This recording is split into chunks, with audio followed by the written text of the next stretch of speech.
ඔන්න රුමේනියාවෙත් දැන් වැඩේ කියන්නේ බස් එකෙන් බහලා තියන්නේ වැරදි හෝල්ඩ් එකේ.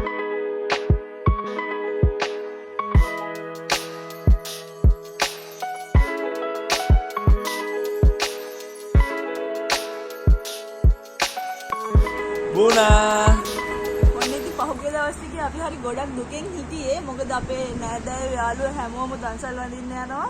අපිට ඉතින් මේ රුමේනියාවේ දන්සල් නැති නිසා. ඉතින් ඒකට අද විසඳුමක් හම්බුණා. කොහෙන්ද මන්ද තිබිලා පෝස්ට් එකක් රුමේනියාවේ ගෲප් එකකින් හම්බුණා. අද දන්සලක් තියෙනවා මේ ලංකාවේ සෙට් එකක් කරන ෆ්‍රයිඩ් රයිස් දන්සලක්. හවස 4 ඉඳලා රෑ 8 වෙනකන් තමයි තියෙන්නේ. අපි ලොකේෂන් එක නම් දන්නේ නැහැ. ඒත් ඉතින් Google Map එක දාගෙන යන්න පුළුවන්. මේ අපිට තව වැඩ වගේක් තියෙනවා. මේ ඒ ටිකත් කරගෙන දන්සලට යන්න හිතන් ඉන්නේ. දැන් වෙලාව 12යි. 4ටනේ පටන් ගන්න දන්සල.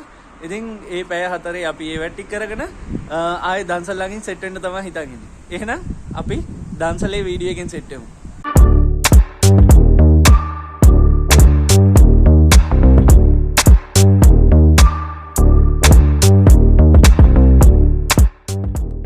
හෙලෝ ගයිස්, ඔන්න මේ අපි දැන් වැඩ ටික ඉවර කරලා දන්සලට යන්න පිටත් වෙලා දැන් බස් එකකින් බැස්සා.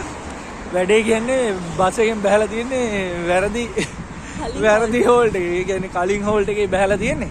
අපිට ලංකාවේ කොල්ල 3 දෙනෙකු සෙට් වුණා. ඉතින් තමයි කිව්වේ බයිමු කියලා අපි බැස්සා. දැන් ඉතින් පොඩ්ඩක් ඇවිදගෙන යනවා. ඉතින් දැන් කරන්න දෙයක් නැහැ. ආයෙ බස් එකක් යනවා. ආයෙ ඉන්න ගියොත් තව විනාඩි 10ක් 15ක් යනවා. මේ ඒකින්ද අපි බැලුවා පයින් ඔහොමම යනවා කියලා. දන්සල තියෙන පාරට ආවා. මේ දැන් යන ගමන් මේ අපි හිටියා අයියා එනකන් අයියා වෙන පාරකින් එතනට ගිහිල්ලා. ඉතින් එනකන් ලංකාවේ එන සෙට් එකක් ගියා. දැන් අපිත් යනවා දන්සලට. තව මීටර් 300 නේ. කීය? 450. මීටර් 450ක් තියෙනවා. 450න් දන්සල තියෙන්නේ මේ එහෙනම් දන්සලේ පොලිමේ සෙට් එකමු. ඉතින් ආවා අපි දන්සලට. තව යාළුවෙක්වත් සෙට් වුණා. මේ ඉන්නේ මසි. ඉතින් මසිනා එක්ක ආවා අපි දන්සලට. අපි දැන් පොලිමට යන්නේ. පොලිමට ගිහිල්ලා බලමු කොහොමද තත්ත්වය කියලා. මේ ලංකාවේ මිනිස්සු සෙට් එකක් අපි පළවෙනියට දැක්කේ මේ වගේ මෙතන තමයි.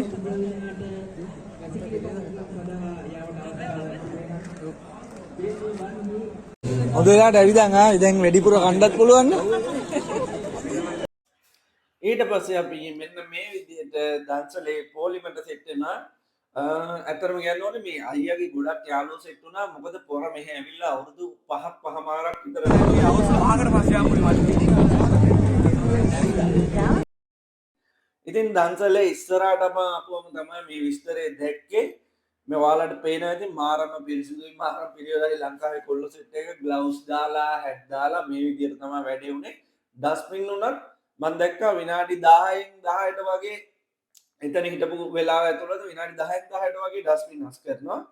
ඉතින් මේ විදිහට මාර පිළිවෙලට දුන්නා. ඇත්තටම මාර ස්පීඩ් අපි පොලිමට ගිහිල්ලා විනාඩි 2කින් විතර පොලිම ඉස්සරහා සෙනගේ හිටියා. ඒත් වැඩේ මාර ස්පීඩ් එකකින් වුණා. ඉතින් මේ විදිහට රයිස් තිබ්බා. රයිස් එකට බෝන්ලස් චිකන් දාලා තිබ්බා. පරිප්පු තිබ්බා. සැලඩ් තිබ්බා. සැලඩ් එක නම් මාර රසයි. ඒ වගේම මේ චිලි පේස්ට් එකත් මේකටත් ඉස්සු දාලා සුපිරියට හදලා තිබ්බා. මේ ඊට පස්සේ පපඩම් එක ලංකාවේ අපි නෝමල් කරන පපඩම් එක නෙමෙයි. මේක අර ටිපිටිප් වගේ එන අයිටම් එකක් තියෙන පපඩම් එකක් ඒක. එතනින් පස්සේ ඕන කෙනෙක්ට බීම ගන්න පුළුවන්. එහෙම නැත්නම් කාලේ ඉවර වෙලා ඇවිල්ලා බීම එකක් බොන්නත් පුළුවන්. ඒකේ ප්‍රශ්නයක් නැහැ. ඕන වෙලාවක ඇවිල්ලා බොන්න පුළුවන්. මොකද පෝලිං වලට මේ අර මෙලි ගහලා එහෙම දාලා තිබ්බේ නැහැ. මේ විදිහට තමයි රයිස් එක තිබ්බේ. මේ රයිස් එකේ පෙන්නම වගේම මේක මේ විදිහටම රසට තිබ්බා. මේගොල්ලෝ ගොඩක්ම ફોකස් කරලා තිබ්බේ මිනිස්සුන්ට හිටගෙන කන්න පුළුවන් වෙන්න දෙන්න. පේපර් ප්ලේට්ස් වල දුන්නේ. ඒ පේපර් ප්ලේට්ස් එක හැන්දක් දුන්නා. හැන්දත් එක පේපර් සේවියට් එකක් හිටගෙන ඕන තැනක කන්න. ඉඳ ගන්න බංකු දාලා තිබ්බා. ගොඩක් කට්ටියට ලොකුවට ඉඩ තිබ්බේ නැහැ. සාමාන්‍ය 20 දෙනෙක් විතර. ඉතින් ඒකින්ද අපිත් පොඩි අයිනක් අල්ලගෙන සෙට් වුණා මේ කෑම එකේ රහ බලන්න. සැලඩ් තියෙනවා, චිලි පේස්ට් තියෙනවා, පරිප්පු තියෙනවා, රයිස් එකට චිලි පේස්ට් එකට ඉස්සෝ දාලා තියෙන්නේ. තව ඊට අමතරව ගත්තම රයිස් එකට චිකන් ගන්න දාලා තියෙන බැදලා මාරම රසයි දන්සල. සුපිරියටම තියෙනවා. හාල් කිලෝ 200ක් විතර උයලා තියෙනවා කියලා තමයි කිව්වේ. මේ සාමාන්‍යයෙන් ලංකාවේ මිනිස්සු මෙතන ඇති වුණා 2000කට විතර කිට්ටු පිරිසක් වගේ ඉන්නවා. මේ වගේම තමයි කෑම සුපිරි මාර රසයි. ලංකාවේ වගේම.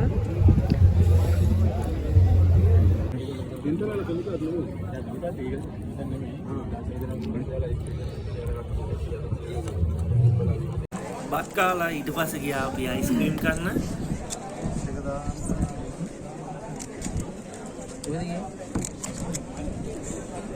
කමන්නේ මචං වෙතන කලින් කරන්න. thank you මචං. ඉතින් දෙනවා. ඉතින් අපි දන්සලෙන් කෑවා බීම බිව්වා ඊට පස්සේ අයිස්ක්‍රීම් කෑවා මම නම් දෙකක් කෑවා. ඉතින් දැන් යන්න තමයි තුනක් කෑවා. හරියට ගාන කියන්න ඕනේ තුනක් කෑවා. අපි තුනක් කාලා දැන් ඉතින් ඉන්නවා. ලංකාවේ මාර සෙනගක් ඉන්නේ. ඒනවත් දන්නේ. පට සෙනගක් ඉන්නවා. ඉතින් මේ නියමටම දන්සල දෙනවා. ඒ කියන්නේ මේ සාමාන්‍යයෙන් ලංකාවේ දෙනවට වඩා හොඳට සුපිරියර්ම දෙනවා. කෑමත් හොඳයි, කෑම පිරිසිදුයි. මේ ඉතින් කාලා අපි දැන් යන්න යන්නේ. එහෙනම් ආයි තව වීඩියෝ එකකින් සෙට් වෙනකම් බෑන්ඩ් ගිහිල්ලා. බයි.